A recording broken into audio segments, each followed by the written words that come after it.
My name is Rowan Caldwell. I'm 37, a single mom, and the youngest daughter of the kind of family that shows up in glossy magazines. The Caldwells of Newport, Rhode Island. Old money. Older secrets. My brother Gideon runs the family's legal empire. My sister Sloane is the face of a luxury charity brand. And my father is a retired judge who still believes he's the law. I'm the one they whisper about, the dropout, the mistake, the emotionally unstable child who had the nerve to raise a son without their name on the birth certificate. I've spent years biting my tongue at family dinners, pretending the crumbs they gave me were enough. But this Christmas, my father looked at my son, took the last slice of dessert, and said, "Only family gets to eat." That was the moment I stopped pretending I was one of them and started preparing to burn it all down. Lights twinkled across the Caldwell's ballroom like someone had poured champagne into the sky. Gold, crystal, candlelight, my father's obsession with legacy turned into lighting design. Miles was standing at the end of the dessert table. Little bow tie, shoes a size too big. His eyes were fixed on the silver tray of spiced pudding, the kind I used to get a spoonful of every Christmas if I behaved. Judge Franklin Caldwell sliced it with the precision of a surgeon. His voice rang through the murmurs of donors and family. Only family gets to eat. He didn't look at me, just straight ahead, at Miles. Sloane laughed. Gideon gave a sideways smile, like it was harmless. My father served her children, their second helping. No one blinked. Miles swallowed. "It's okay," he said. "I'm not hungry." I took his hand. "Get your coat." "Where are we going?" he asked softly. "Home." Cutscene. Outside, the cold bit clean through my coat. Snowflakes whispered against the windshield as I strapped Miles into the car. He didn't ask questions. That's the part that broke me. Inside the house, laughter continued. A camera flash lit the stained glass window. Legacy documented. We pulled out of the driveway. I didn't speak. I couldn't. At a red light, I finally exhaled. "You know what makes you family, Miles," I said, still staring at the road. "The people who protect you when no one else will." He blinked slowly. "Like you." I nodded. "Exactly like me." My phone buzzed the moment I opened the apartment door. 33 missed calls. 1 voicemail. I hit play. "Rowan, it's urgent. I need you to come back and sign something. It's the trust, it's the cabin. The transfer can't happen without you. The paperwork has to be in by the 30th or everything collapses." Click. "No, sorry about dessert." "No, is Miles okay?" Just legal panic. I made tea with shaking hands. The steam hit my face like a slap. I stared at my own reflection in the kitchen window. For years, I'd convinced myself that being ignored was safer than being involved. Not anymore. I texted back. "You made it clear tonight that my son and I aren't family. Handle your house and retirement with your lawyer." I hit send. Blocked the number. My hand didn't even tremble. Cut scene. 1 hour later, the landline rang. Only 3 people had that number. I let it go to voicemail. Buzz. New message. This time from Gideon. "What the hell happened tonight? Dad's pacing. Mom's crying. They say you're refusing to sign." I texted back 1 line. Ask them what Dad said to Miles. He didn't answer for 20 minutes. When he did, it was just, I didn't think he meant it. I opened my laptop. Opened the shared folder from years ago. One Franklin forgot to revoke access to. Inside, trust amendments, LLC filings, cabin deeds, financial documents with my name still all over them. Miles walked out, rubbing his eyes. "Mom." I shut the laptop. "Yeah, baby. Can I sleep in your bed?" "Of course." He curled up beside me. One small hand gripped my wrist as if I might disappear. I stayed awake until the sun scratched the sky open, eyes on the ceiling. At 6:13 a.m. I got an email from the Caldwell family attorney. Subject: mandatory signature request, trust transfer. Body: Please find attached documents requiring your consent for year-end financial movement regarding shared family assets. Your non-response will trigger automatic legal review. I clicked reply, attached a new file. It was a statement of legal pause. I filed it under my own name last year. No transactions may proceed without unanimous written consent. It wasn't revenge. It was insurance. I attached it. Typed, "This is my response." Click. Send. Another email dropped in 1 minute later. A PDF. No subject line. Just one sentence on the page. "You forgot what happens to branches that rot the tree. If dessert was a warning shot, this is war." It started with a calendar notification. A ping. Harmless. Routine. But the subject line was wrong. Calwell Reconciliation Dinner. RSVP by December 30th. I stared at it for a full minute. The invite was created a week before Christmas, before the pudding, before my father declared my son expendable, before I walked out, which meant they planned it, the humiliation, the dessert, the exit, all of it. I stood barefoot in my kitchen, heart ticking like a hot wire under my ribs. The heat from the kettle fogged the window. Outside, the street was still, too still. Miles was still sleeping. I opened the email again. Franklin's lawyer, Norman Slate, had blind copied it to half the board members of the Calwell Trust. A press photographer was on the guest list. So was a state representative. It wasn't reconciliation. It was a performance. I threw on a coat, grabbed my bag, and drove to the marina. The wind slapped salt across the windshield as I parked near the boathouse. A woman stood near a rusted gate, her back to me, scarf flapping like a flag of surrender. Tessa Grange. She used to be Franklin's executive assistant, disappeared 5 years ago. Now she was back, with secrets in her pocket. "You sure you weren't followed?" she asked without turning.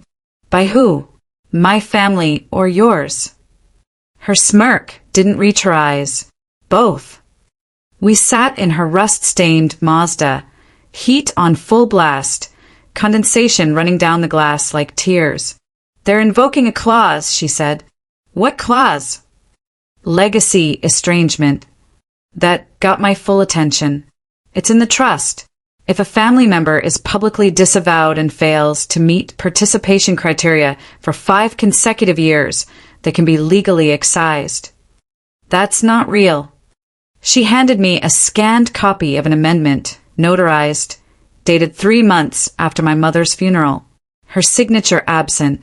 Franklin scrawled in black ink like a threat. If he files it and gets consensus from board and trustee council, he can wipe you from the inheritance. Retroactively. My throat burned. Why now? Because if he doesn't and your name stays on the LLC controlling the lake house, Miles becomes the next in line. I blinked. He's not just cutting you out. He's cutting Miles out of legacy. Flash. A mental image, Miles staring at that dessert plate, pretending not to care. This wasn't about food. It was documentation. I pulled out my phone, opened the family archive folder. There was a deed, Caldwell Cabin Holdings, LLC, and my name, clear as day, listed as co-beneficiary and authorized signatory. Still active, still binding. They needed me, or they needed me to vanish. Tessa shifted in the seat, then dropped the next bomb. There's something else. Your mother's will have had a codicil, a private clause, never executed. What kind of clause? If you're legally estranged without due cause, your share passes directly to your son. I froze. Franklin's been trying to bury that clause for years. He thought it was destroyed. Was it? She handed me a flash drive. Depends how much you're willing to burn. Cut scene. By noon, I was back in my apartment, curtains drawn. Miles was watching cartoons, but his body language told me he knew something was off. I kissed his forehead. "I am okay," I lied, because he was the reason I had to be. I loaded the drive. The codicil was there. Plain English. Signed. Date stamped. Digital watermark matched court filing records. If my father declares me estranged without cause, my inheritance defaults to Miles on his 18th birthday. If I die before that, it triggers immediate transfer. I sat back. They're not just cutting me off, I whispered. They're building a custody case. Buzz. Text message. Unknown number. You don't show up at the dinner, we escalate. Custody hearing can be accelerated under Cause D-17. I typed back one word. Try. Evening. Rain. Doorbell. I checked the peephole. Gideon. He looked like hell. Dark coat, briefcase, clenched jaw. I need 5 minutes. No lawyers. No lies. I opened the door. We sat in silence. Then, he slid a sealed envelope across the table. Inside, a transcript. A conversation between Franklin and Norman. Once she's declared unstable, we can use D-17. Emotional threat to the boy. We need that cabin back under full control. My hands shook. Gideon leaned forward. They didn't think you'd fight. They thought you'd disappear. Miles called from the hallway. Mom. I'm right here. Because I was. And I wouldn't go anywhere. They don't just want to erase me. They want to erase him. By morning, the internet had teeth. Gossip blogs were whispering about trust irregularities at the Caldwell Foundation. A burner Twitter account dropped the phrase legacy manipulation alongside a photo from Christmas night, me walking out holding Miles's coat. Someone was feeding the fire. Cutscene. I met Gideon at the ferry terminal. Neutral ground. Cold wind. No press. He looked older than yesterday. Tired, cautious, like he was now stuck between blood and fallout. He handed me a folder. It's worse than we thought. Inside, a proposed amendment. It removed me from all voting rights, trustee privileges, and future access to assets held under Caldwell Holdings. A note scribbled at the bottom. To be signed by Rowan by January 1st, or enforced by board override. I laughed sharp. That's not a request. That's blackmail in cursive. We sat in his car. No music. No heater. Just the silence that comes before earthquakes. Gideon rubbed his eyes. You know what Dad said when I asked why now. I didn't answer. He said she broke the chain. She doesn't get the gold. I opened my phone. Brought up Tessa's files. The codicil. The notary timestamp. And something else I'd missed last night. A secondary amendment attempt filed in Delaware 6 months ago. Shell company. Blind trust. The cabin wasn't just a house. It was collateral. Cut to my apartment. Door locked. Curtain shut. I called Beatrix Lane. Not Caldwell's usual attorney. She was sharper. Colder. Known for her courtroom kill shots. I want to weaponize the codicil, I said. Silence. Then, you sure you're ready for that kind of war? You ever seen a mother whose child was erased from a legacy over dessert? We met in person that afternoon. Downtown. Quiet cafe, corner booth. Rain painting streaks on the windows. Beatrix wore a slate gray suit and had the eyes of someone who didn't believe in accidents. She examined the codicil. Nodded. We can freeze the trust temporarily. You'll need to file with the probate court, submit a claim of bad faith amendment, and notify every current trustee within 72 hours. Do it! And you'll need to show cause, publicly. That hit, cause-like, proof of manipulation or malice. I hesitated. What if I can bait them into revealing it? Cut to, email drafted. I sent it from a private domain. To Norman Slate. Subject. Amendment review. Proposed revision. Text. Per our recent discussion, I've attached my digital signature in advance of our scheduled filing. If there are any changes to be made before year-end, kindly insert and submit with approval stamp. No signature. No attachment. Just a digital tracking bug. Hook laid. Trap baited. 6 hours later, notification ping. The file had been opened. Copied. Sent to a new email chain. Franklin. Sloan. Norman. And someone else I didn't recognize. Amendment execution. Confirming overwrite. I forwarded the thread to Beatrix. She called me immediately. This is enough to start. Not enough to win. Later that night, I watched Miles sleep. He talked in his dreams, sometimes. Tonight he whispered, "I don't need cake. I just wanted to stay." I walked into the bathroom, turned on the light, and stared into the mirror. Blood is tradition, I said to no one. But it's also a weapon. Midnight. New burner email. One sentence. No sender ID. Check the vault. You're not the only one he's erased. Attached a photo. It was a woman. Blonde. Late 50s. Tessa. Next to her, an older document. A trust withdrawal from 2017. Her name was on it once. Then crossed out. Digitally scrubbed. He'd done this before. I wasn't the first. He didn't just forget dessert. He's been rewriting the guest list for years. Fog clung to the windows of Beatrix's office like breath held too long. She slid a tablet across the table, her eyes fixed on mine. "This is real," she said. Tessa wasn't lying.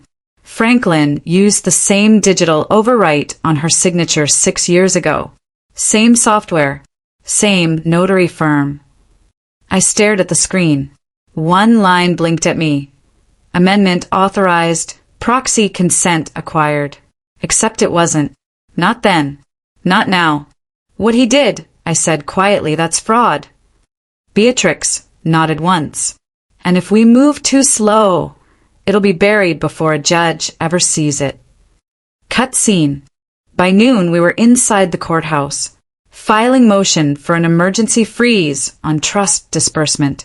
Probate court. Room 217. It smelled like old carpets and even older power. I submitted the codicil. Attached digital timestamps. Printed logs. Tessa's sworn statement. The clerk didn't blink. Hearing scheduled. January 2nd. Too far. Too slow. I need it escalated, I said. She leaned forward, voice low. Unless you've got a threat to a minor or evidence of imminent fraud, that's your date. I handed her the photo of the overwritten Tessa document. I've got both. Outside, I called Gideon. He answered on the first ring. You need to stop. No, I said. You need to listen. He's spiraling. I'm trying to contain it. You filing legal motion doesn't help. You mean it doesn't help him? Silence. He's hiring a forensic team. They're scrubbing family archives.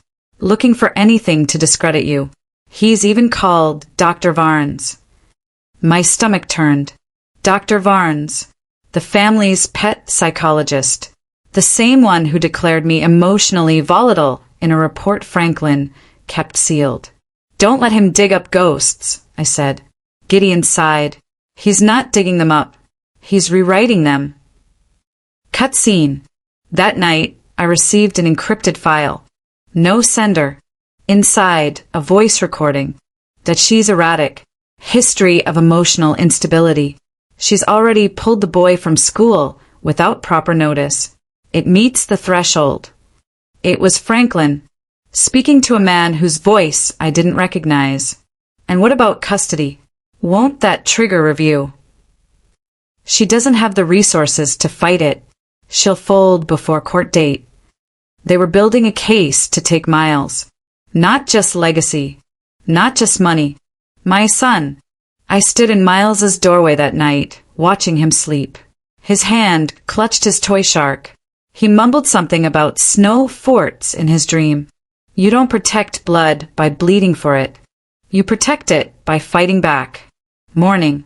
Zen. I visited the Caldwell archive vault. Gideon had given me temporary proxy access 1 hour. Security guards. Metal detector. Cold marble floor.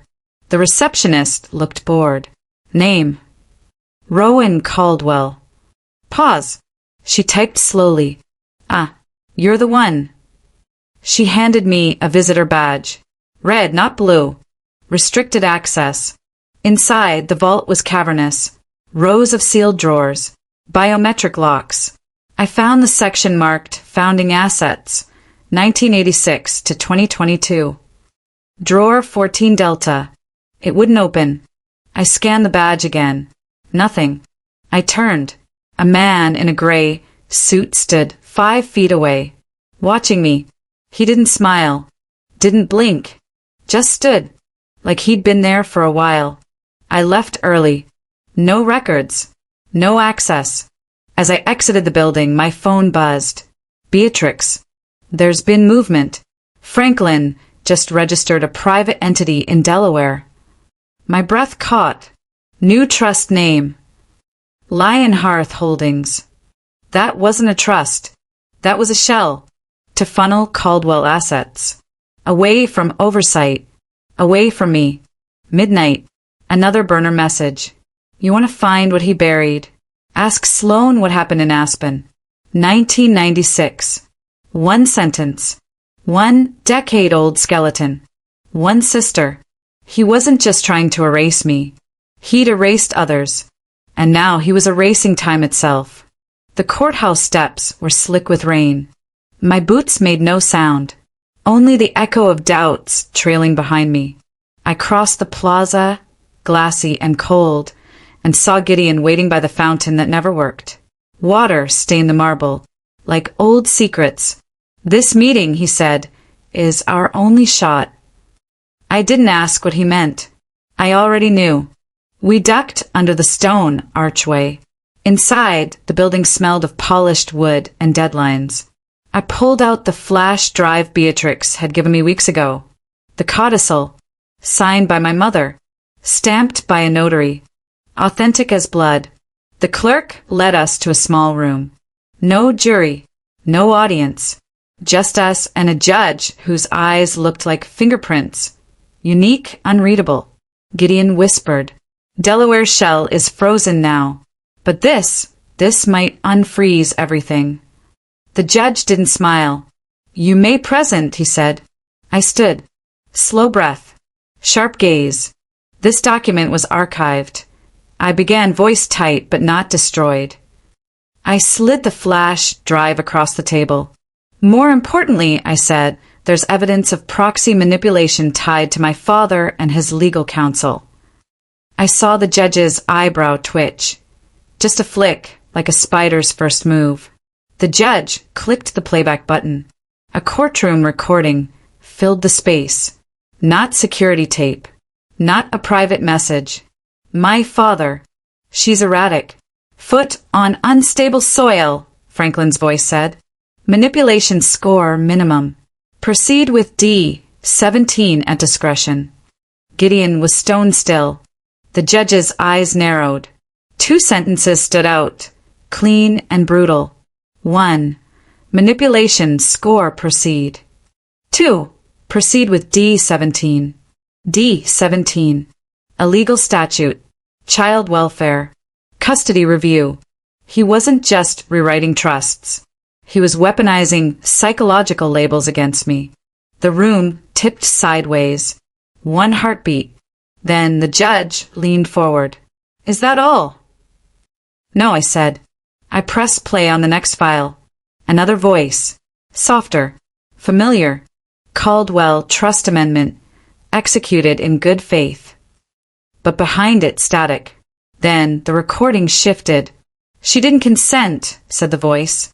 Not Franklin. Not Norman. Sloan. My sister. Cut scene. Gideon's face went white. What the hell? She signed it, he said. In good faith. I swallowed. You lied, I said to Sloan when her name popped up in the feed. No response. Just static. And then, a third file. The one that changed everything. It wasn't legal. It was personal. A voice message between my mother and father, recorded. My mother's voice was calm. Too calm. You can't erase her, she said. Miles is her blood. And then something colder. I can't let them walk away with everything. I stared at the audio waveform. Peaks and valleys like scars. Her words marching in the silence. Justice doesn't always come with a gavel. Sometimes it arrives in ghost voices. I met the judge's eyes. He didn't say a word, but his stare was conviction. We waited, and then he did something rare. He called for an official pause on the trust amendment proceedings. Not final, not victory, but a pause, a legal freeze, just enough air to breathe. Outside, rain had stopped. The sky was bruised purple. Gideon lit a cigarette. We did it, he said, but the smoke curled in front of his face like a question mark. I thought of Tessa, her erased name, her deleted legacy. I thought of the text that led me here. Ask Sloan what happened in Aspen. 1996. I opened my phone. One message.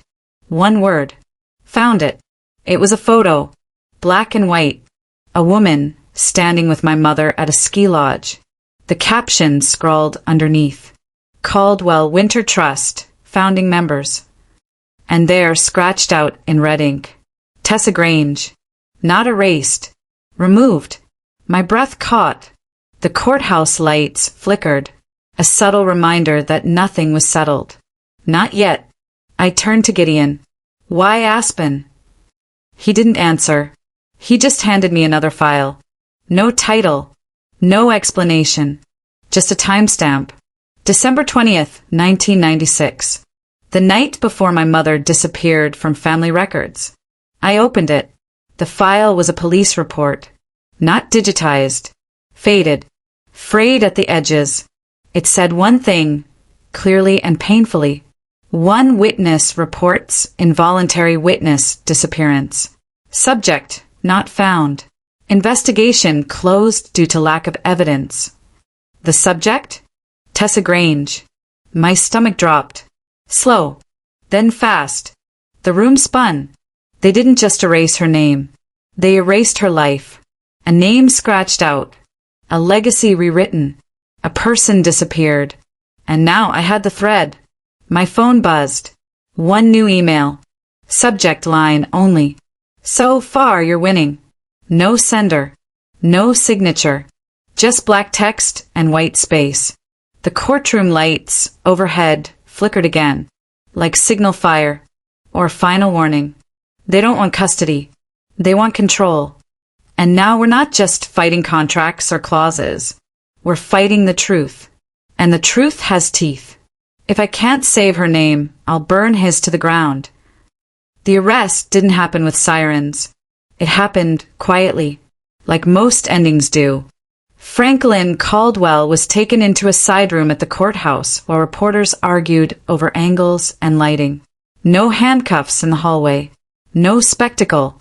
Just a badge flashed, a door closed, and a legacy paused mid-breath. Norman Slate followed 10 minutes later. Pale. Shaking. His phone confiscated. His license flagged, pending investigation for fraud and coercion tied to trust administration. Control doesn't fall apart loudly. It leaks. The judge reconvened. Short sentences. Firm tone. The emergency custody motion was denied. With prejudice. The trust amendments were voided pending a criminal review. All assets frozen. Then the line that finally let me breathe. Full legal guardianship of the minor child remains with the mother. I didn't cry. I couldn't. Relief doesn't always feel like relief. Sometimes it feels like exhaustion finally letting go. Outside, the rain had returned. Soft this time. Apologetic. Miles waited under the awning with Beatrix. He saw me and ran, nearly slipping on the marble. Wrapped his arms around my legs like he was anchoring himself to the only thing that hadn't lied to him. Are we okay? He asked. I knelt, looked him in the eye. We're safe, I said. That's better than okay. He nodded like that made sense.